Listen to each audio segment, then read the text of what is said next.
హిందూ మతంలో శనీశ్వరునికి ప్రత్యేక స్థానం ఉంది. శనీశ్వరుని అనుగ్రహం ఉంటే ఉన్నత స్థానానికి వెళ్తారని, లేకుంటే అష్ట కష్టాలు పడతారని అంటారు. ముఖ్యంగా ఏలినాటి శని బాధలు ఉండేవారు దోషాల నుంచి పరిహారం కోసం రకరకాల పూజలు చేస్తూ ఉంటారు.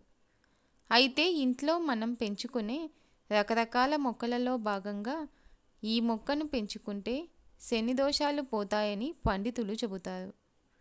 ఆ మొక్క ఏమిటో ఇప్పుడు తెలుసుకుందాం. వాస్తు పండితులు చెప్పిన ప్రకారం అపరాజిత మొక్కను సరైన దిశలో పెంచుకుంటే ఆ ఇంట లక్ష్మీదేవి నివసిస్తుందని అంటారు. అపరాజిత మొక్క అంటే శంఖపుష్పం మొక్క. ఎవరైనా తీవ్రమైన ఆర్థిక సమస్యలతో బాధపడుతూ ఉంటే శంఖపుష్పం మొక్క పెంచుకొని ఆ పూలతో లక్ష్మీదేవిని పూజిస్తే ఆర్థిక సమస్యలు దూరం అవుతాయి. ఇక జీవితంలో ధనానికి లోటు ఉండదు. వాస్తుశాస్త్రం ఏమి చెబుతుందంటే మన ఇంట్లో అమర్చుకునే వస్తువులు మాత్రమే కాదు, మొక్కలను కూడా వాస్తుకు అనుగుణంగా పెంచుకుంటే సానుకూల ఫలితాలుంటాయని వాస్తుశాస్త్రం చెబుతోంది. శ్రీ మహాలక్ష్మితో పాటు అపరాజిత మొక్క మహాశివుడికి, విష్ణువుకి, శనీశ్వరుడికి కూడా ప్రీతికరమని శాస్త్రం చెబుతోంది. శంఖపుష్పం మొక్క ఇంట్లో ఉంటే శాంతి, ఐశ్వర్యం, ఆనందం, సకల శ్రేయస్సులు ఉంటాయి.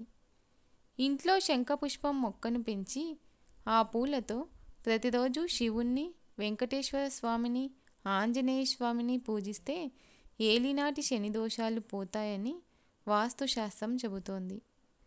అందుకే జాతకంలో శనిదోషం ఉన్నవారు శనిదోష ప్రభావాన్ని తగ్గించటానికి ఇంట్లో అపరాజిత మొక్కను పెంచుకుంటారు. శంఖపుష్పం మొక్కను ఏ దిశలో పెంచాలో తెలుసుకుందాం. వాస్తు ప్రకారం శంఖపుష్పం మొక్కను నాటేటప్పుడు సరైన దిశలో నాటాలి, లేకపోతే వ్యతిరేక ఫలితాలు వచ్చే ప్రమాదం ఉంది. ఇంటికి కుబేర స్థానమైన ఈశాన్య దిశలో గణేశుడు, లక్ష్మీదేవి, కుబేరుడు నివసిస్తారని వాస్తు చెబుతోంది. అందుచేత అపరాజిత మొక్కను ఇంటికి తూర్పు, ఉత్తరం లేదా ఈశాన్య మూలలో నాటడం శుభప్రదం. శంఖపుష్పం మొక్కను ఇంటికి దక్షిణం లేదా పడమర దిశలో ఎప్పుడూ నాటకూడదు. అలా నాటితే ప్రతికూల ఫలితాలు వస్తాయని వాస్తుశాస్త్రం చెబుతోంది. శంఖపుష్పం మొక్కను ఏ రోజు నాటితో మంచిదో తెలుసుకుందాం.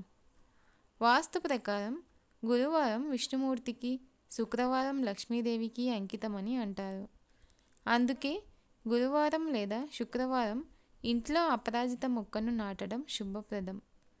కనుక శంఖపుష్పం మొక్కను పెంచి శుభ ఫలితాలను పొందండి.